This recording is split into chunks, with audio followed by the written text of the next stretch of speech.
കൺസൾട്ടൻസിക്കാർ പറയുന്ന അത്ര എമൗണ്ട് കുറവല്ലല്ലോ, അതിൽ കൂടുതൽ വരുന്നുണ്ടല്ലോ. പോരാത്തതിന് ജോർജിയ ആണോ ഉസ്ബെക്കിസ്ഥാൻ ആണോ ബെറ്റർ?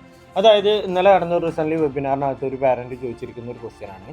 സോ ഇതിനകത്ത് നമുക്ക് പറയാനുള്ള കാര്യം എന്താണെന്ന് വെച്ച് കഴിഞ്ഞാൽ, ഈ ഉസ്ബെക്കിസ്ഥാൻ ആണെങ്കിലും ജോർജിയ ആണെങ്കിലും രണ്ട് രാജ്യത്തും റേറ്റ് കൂടിയിട്ടുള്ള യൂണിവേഴ്സിറ്റീസും ഉണ്ട്, റേറ്റ് കുറഞ്ഞിട്ടുള്ള യൂണിവേഴ്സിറ്റീസും ഉണ്ട്.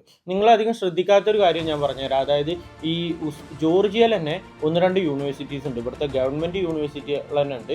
ഈ പറയുന്ന ഉസ്ബെക്കിസ്ഥാനേക്കാളും കസാഖിസ്ഥാനേക്കാളും കിർഗിസ്ഥാനേക്കാളും റഷ്യനേക്കാളും കുറഞ്ഞ ചിലവിൽ ഗവൺമെൻറ് യൂണിവേഴ്സിറ്റിയിൽ കടാവർ, അതായത് ഡെഡ് ബോഡി യൂസ് ചെയ്ത് പഠിക്കുന്ന യൂണിവേഴ്സിറ്റികൾ ജോർജിയക്കകത്ത് അവൈലബിൾ ആണ്. സോ അങ്ങനെ ഒരു ഓപ്ഷൻ ഉണ്ട്. പക്ഷേ ഒരുപാട് ലോകത്തിലെ ഏറ്റവും വില കൂടിയ, അതായത് നമ്മൾ ഈ പറയുന്ന സെൻട്രൽ ഏഷ്യൻ രാജ്യങ്ങളിൽ ഏറ്റവും വില കൂടിയ യൂണിവേഴ്സിറ്റീസും ജോർജിയയിലുണ്ട്. സോ നിങ്ങളെ സംബന്ധിച്ചിടത്തോളം എല്ലാ അംഗീകാരത്തോടുള്ള ഒരു യൂണിവേഴ്സിറ്റി നിങ്ങൾക്ക് ഇഷ്ടപ്പെട്ട രാജ്യത്ത്, യൂറോപ്യൻ കാൻഡിഡേറ്റ് മെമ്പർ ആയിട്ടുള്ള രാജ്യത്ത് പഠിക്കണം എന്നുണ്ടെങ്കിൽ നിങ്ങൾക്ക് ജോർജിയ പ്രിഫർ ചെയ്യാൻ പറ്റും.